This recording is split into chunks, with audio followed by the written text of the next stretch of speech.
Hello friends, स्वागत है आप लोग का आज की क्लास में। तो आज देखिए क्लास 8 का आपका मैथ है, ठीक है। चैप्टर 13 और चैप्टर का नाम है क्षेत्रमिति मेंसुरेशन। ये आपका देखिए बहुत इंपॉर्टेंट चैप्टर है और जितने भी कॉम्पिटिटिव एग्जाम है इससे रिलेटेड क्वेश्चन आपको उसमें मिलते हैं। तो पहले आप लोग का बेसिक मजबूत होना चाहिए, क्योंकि बेस जो होता है ना वो आपको लेवल तक पहुंचाता है जिस लेवल का कंपटीशन क्वेश्चन पूछता है। तो सबसे पहले हम लोग क्या करेंगे, लेवल को ठीक करेंगे, यानी बेस को मजबूत करेंगे।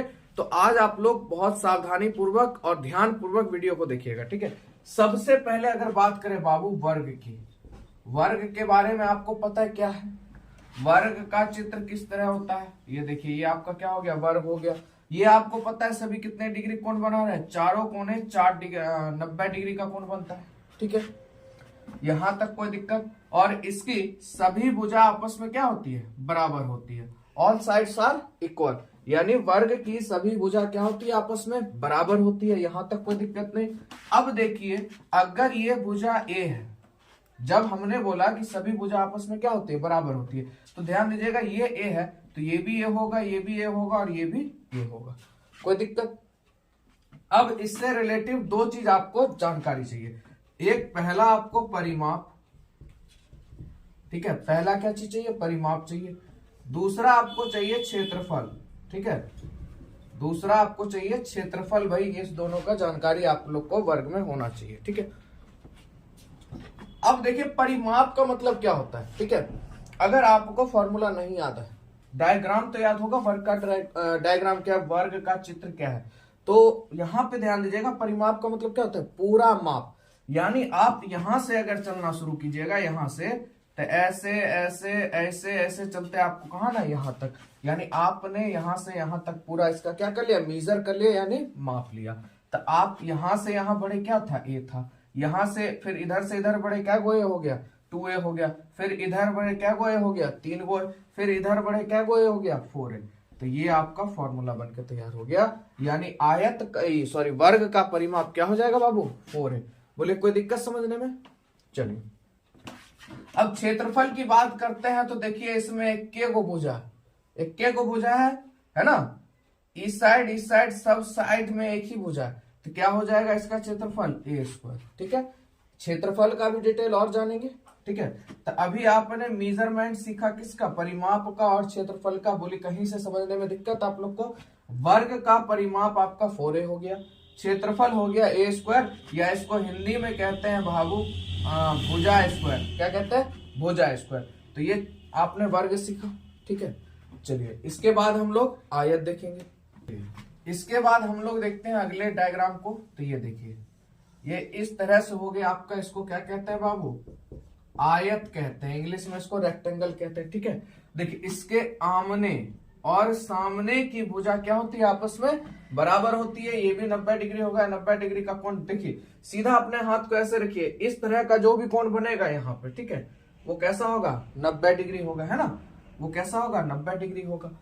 तो यहाँ पे आप दो चीज समझे कि भैया आयत की आमने और सामने की भुजा क्या होती है, हमेशा बराबर होती है। यानी कहने का मतलब अगर ये L है तो ये भी क्या होगा, L होगा। अगर ये B है तो ये भी क्या होगा, B होगा। अगर ये 7 है तो ये भी क्या होगा बाबू, 7 होगा। ये अगर मान लीजिए 5 है तो ये भी क्या होगा, इस ये भी भुजा आपकी क्या होगी, 5 होगी। बोले कोई दिक्कत? चलिए तो आप लोग समझ गए आयत को भी बढ़िया से।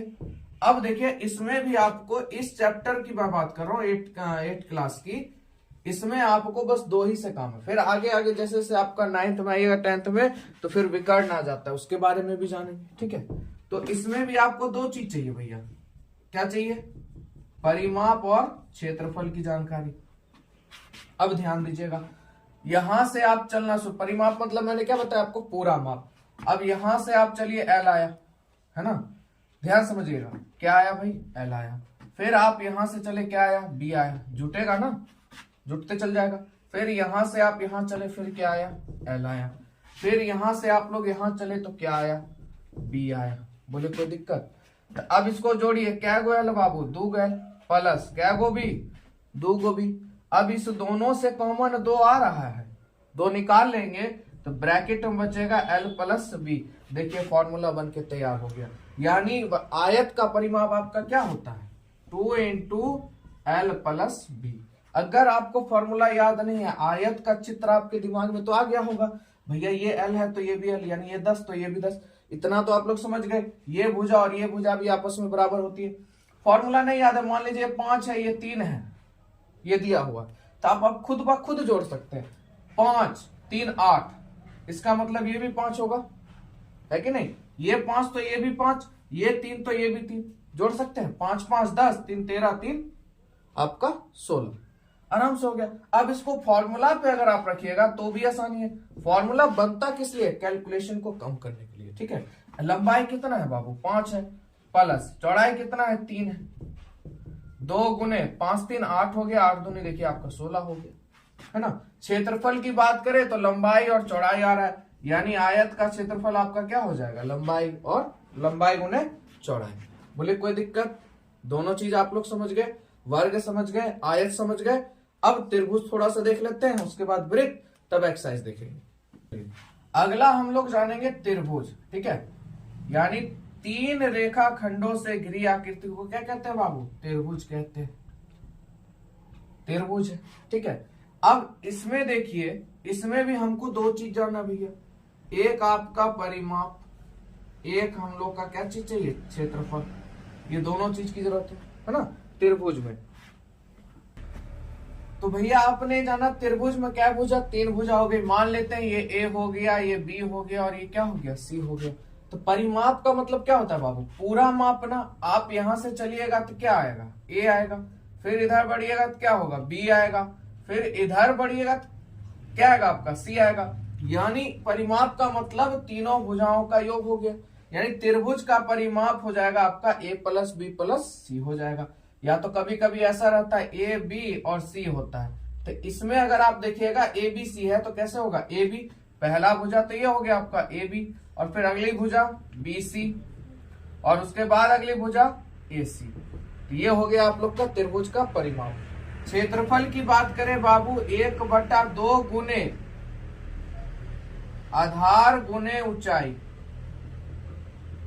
1/2 गुने आधार गुने ऊंचाई, ठीक है। कोई दिक्कत आप लोग को समझने में? परिमाप आप लोग समझ गए, क्षेत्रफल भी आप लोग जान गए। तो अब बात करते हैं लास्ट टॉपिक वृत्त। वृत्त को भी थोड़ा सा देख लेते हैं, तब चलेंगे चैप्टर। देखिए ये आपका क्या हुआ बाबू? वृत्त हो गया, है ना। इसे क्या कहते हैं? वृत्त कहते हैं। इंग्लिश में इसे क्या कहते हैं? सर्कल कहते हैं। केंद्र पर एक बिंदु होता है, ठीक है, केंद्र हुआ। केंद्र से वृत्त तक खींची गई रेखा को क्या कहते हैं? त्रिज्या कहते हैं, आर कहते हैं। और इस केंद्र से इस बिंदु से इस केंद्र तक खींची गई रेखा भी क्या होगी? त्रिज्या होगी।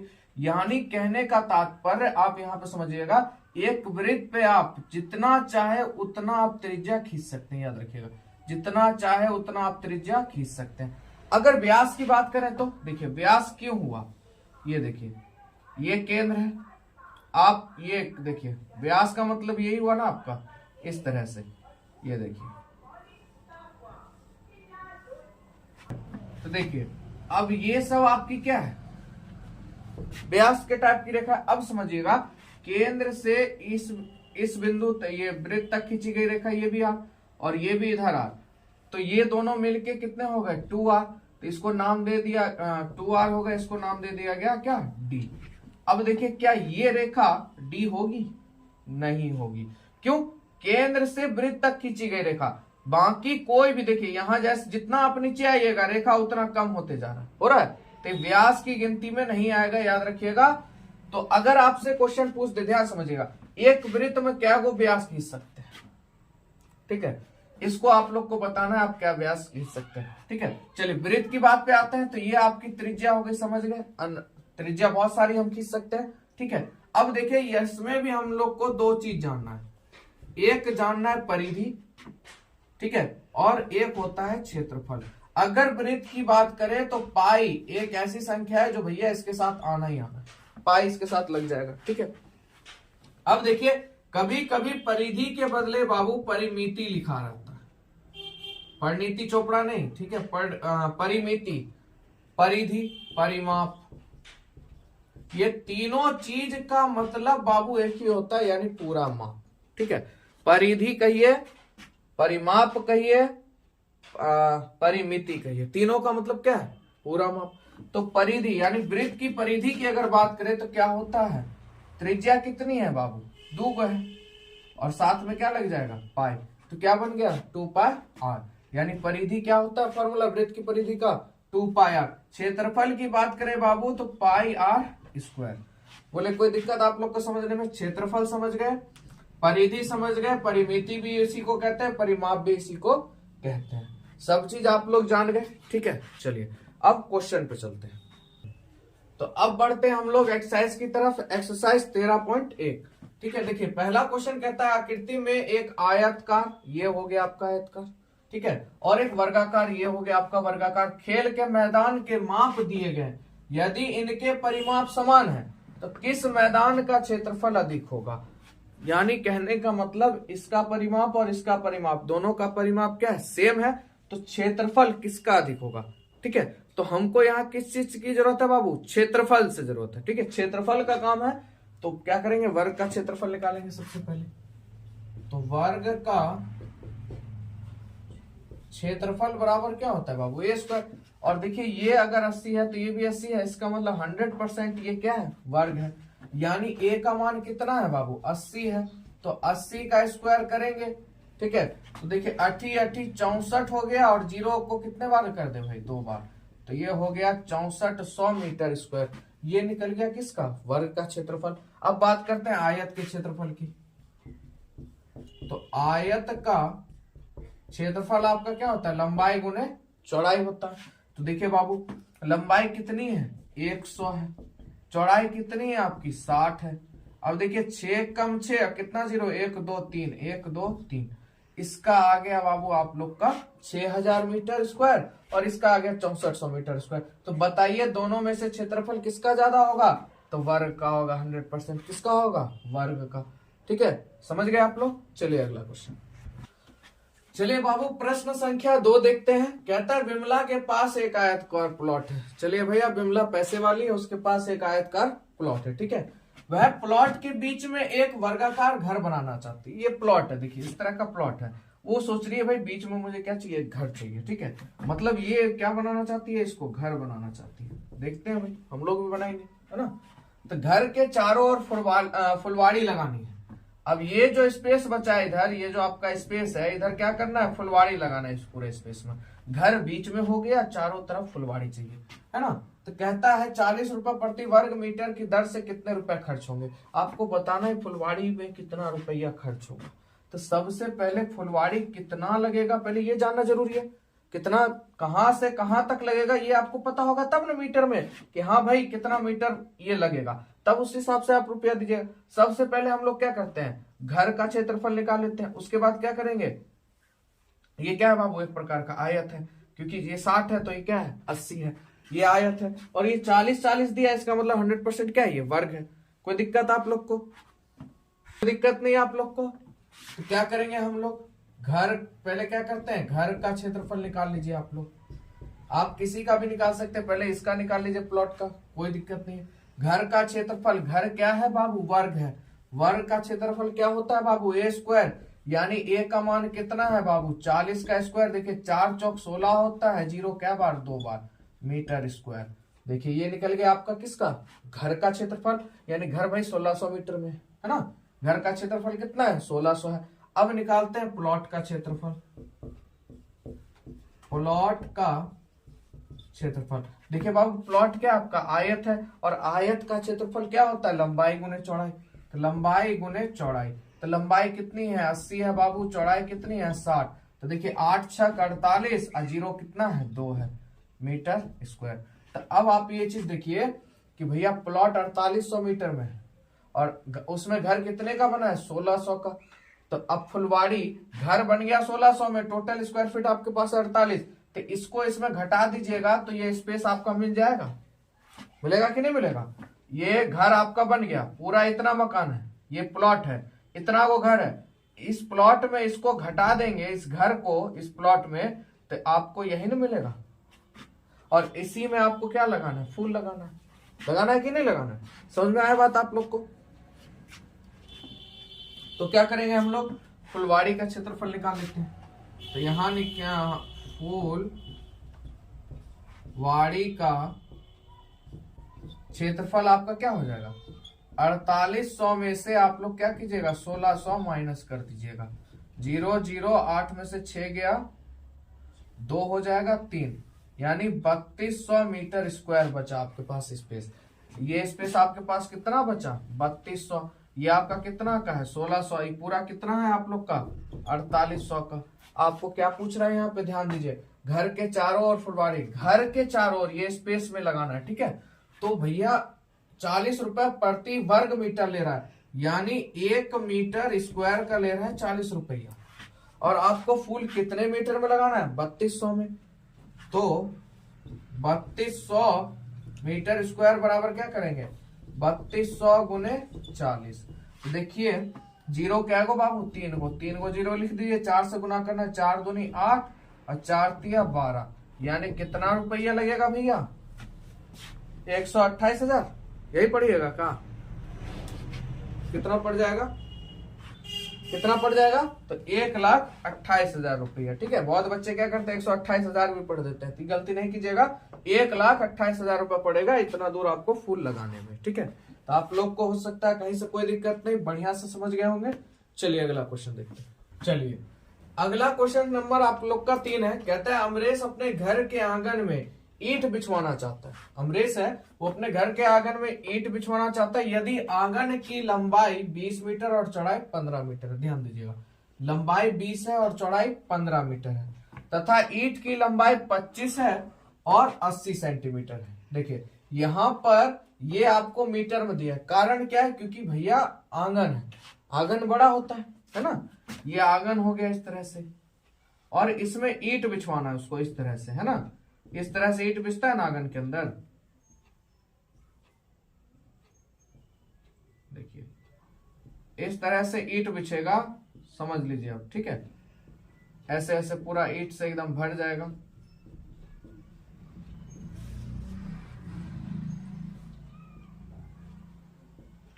ठीक है, ईंट बिछवाना है। तो एक बात होता है, ये ईंट का तो लंबाई चौड़ाई आपको सेंटीमीटर में ही मिलेगा, जो ईंट होगा, क्योंकि ईंट इतना सा होता है, इसका जब भी मिलेगा कौन सी मिलेगा, सेंटीमीटर में।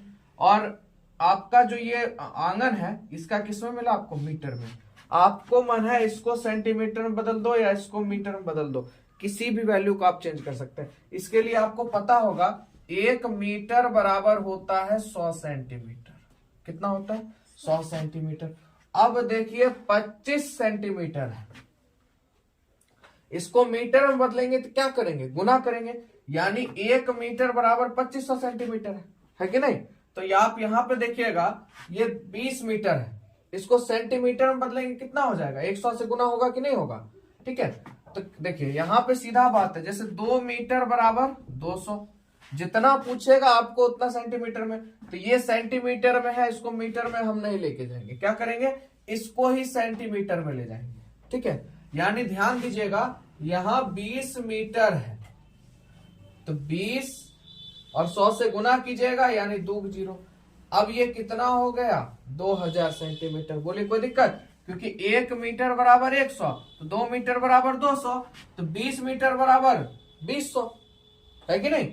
100 200 20 मीटर बराबर 2000। आगे बात करते हैं 15 मीटर की, तो 15 मीटर है, कितना हो जाएगा 15, 100 सेंटीमीटर, क्योंकि 100 से गुना करना है। अब ये भी सेंटीमीटर में आपका और ईंट भी सेंटीमीटर में हो गया दोनों, क्योंकि मेंसुरेशन में आप लोग को इस चीज को भी देखना। कभी कभी क्या होता है क्वेश्चन में ये मीटर में देता है, ये सेंटीमीटर में देता है, आप काम सही करते हैं आंसर गड़बड़ा जाता है। तो सबसे पहले आप इस पे ध्यान दीजिएगा, ये मीटर सेंटीमीटर इस पे ज्यादा फोकस कीजिएगा कि भाई सब जगह इक्वल है कि नहीं है, नहीं तो आपको फंसा देगा अच्छे तरीके से।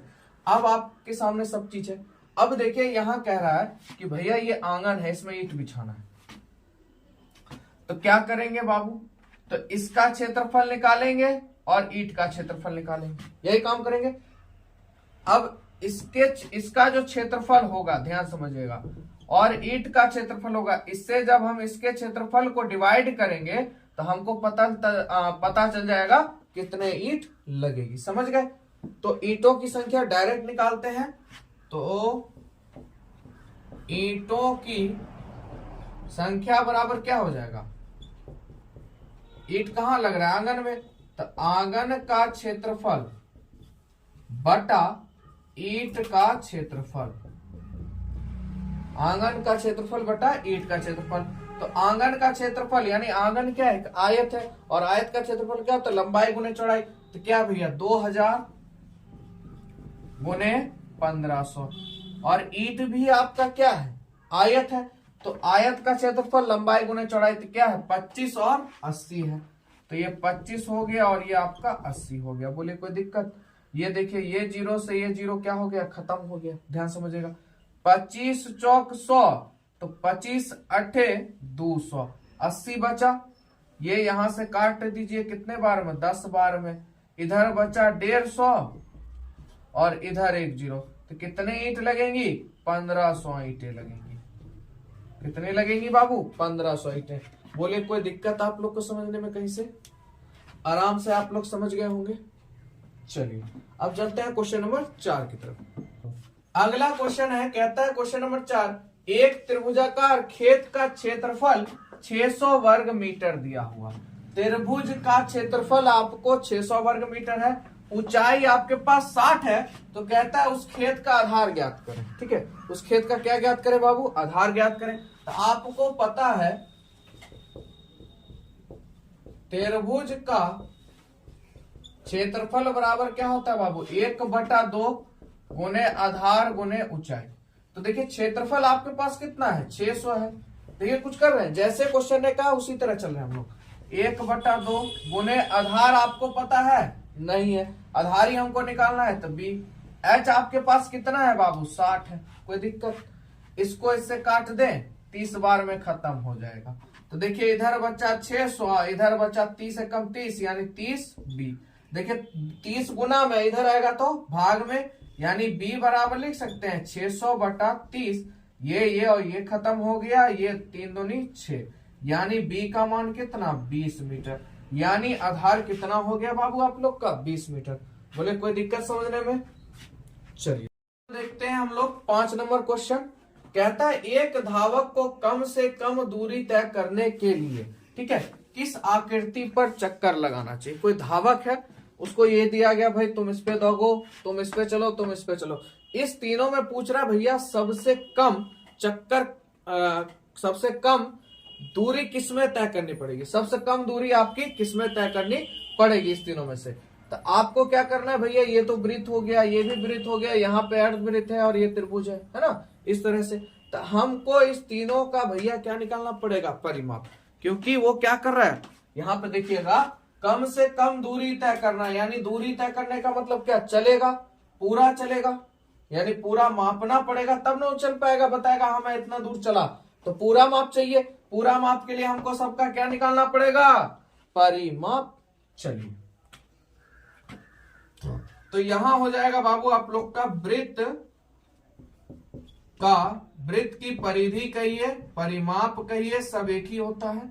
अब देखिए 2 पाया। अब यहाँ पे एक चीज आप लोग ध्यान समझिएगा, वृत्त के केंद्र से वृत्त तक की दूरी क्या कहलाती है? त्रिज्या कहलाती है। ये r तो ये भी r है ना, तो यानी 2r बराबर क्या होता है? आपका d होता है ना। ये वृत्त के इस बिंदु से इस बिंदु तक की दूरी क्या कहलाती है? व्यास कहलाती है। तो व्यास कितने त्रिज्या से मिलके बनी होती है? 2 त्रिज्या से मिलके बनी होती है ना। 2 त्रिज्या मिलके क्या बनाती है? व्यास।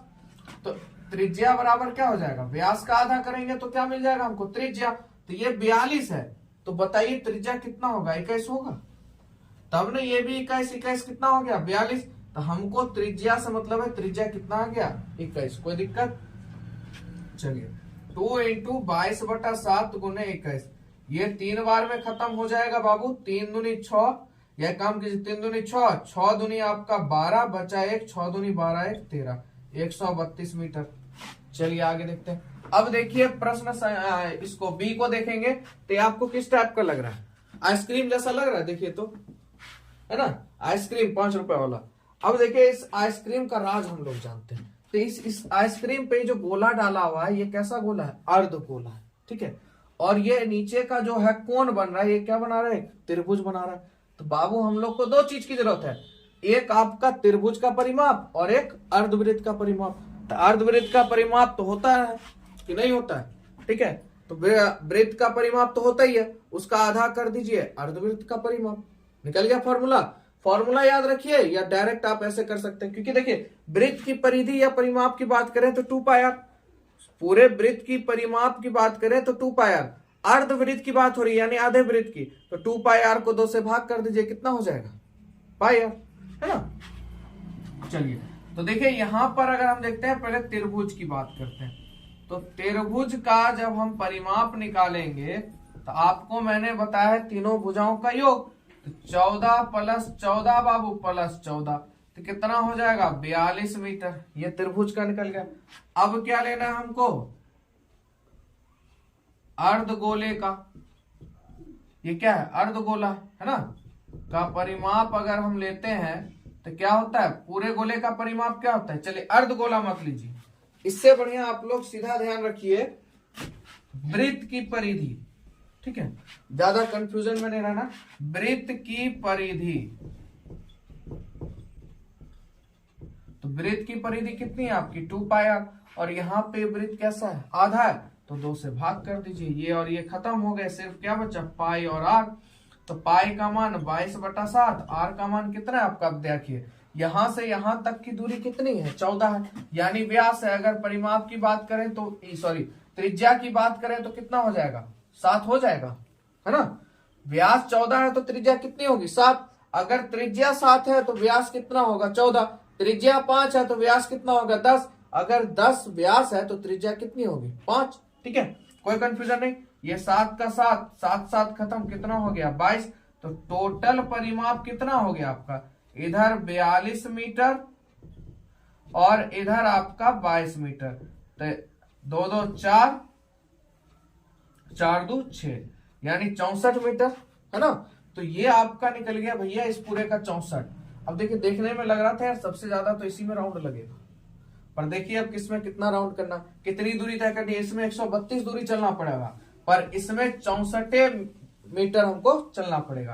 तो भैया आसान तो यही है, ये लग रहा था बहुत कम है पर इसका तो बहुत ज्यादा सिस्टम है। अब उसको भी देख लेते हैं। तो यहाँ पे आपको आर दिया हुआ है, त्रिज्या दी गई है, तो हमको क्या निकालना है, वृत्त की परिधि निकालना है बाबू। वृत्त की परिधि बराबर 2 पाई आर, यानी 2 × 22/7, आर का मान कितना बाबू 14, तो ये खत्म हो जाएगा 7 बार में, 7 दूनी 14, 7 से खत्म। तो देखिए 22 दूनी 44 दूनी 88 मीटर। अब बताइए यहाँ पे सोचने वाली बात है, ये देखिए ऐसा लग रहा है कि भैया सबसे कम इस पे चल पाइएगा, छोटा सा लग रहा है, ये देखिए बहुत बड़ा लग रहा है। ये अगर ऐसे बाय डायग्राम से अगर आप देखते हैं तो हम उम्मीदता कम समय किसमें लगेगा, इसमें अंदाज से लग रहा होगा, उसके बाद दूसरे स्थान पे ये लग रहा होगा, तीसरे पे ज्यादा लग रहा होगा। देखिए इसी का उल्टा हो गया, सबसे कम समय लग रहा है किस पे, बी नंबर वाले पे, कितना लग रहा है 64, है कि नहीं। उसके बाद इस पे लग रहा है कितना 84 मीटर, उसको दूरी तय करनी पड़ेगी, और सबसे ज्यादा अगर पूछता आपका तो किस पे, इस पर, यानी कितनी दूरी तय करनी पड़ेगी 132। तो आप लोग को समझ में आया, वीडियो अच्छा लगा हो तो लाइक करें और सब्सक्राइब जरूर करें, जो भी नए बच्चे हैं वो चैनल को सब्सक्राइब कर लें, क्योंकि पूरा सिलेबस आप लोग को इसी चैनल पे पढ़ाया जाएगा, ठीक है।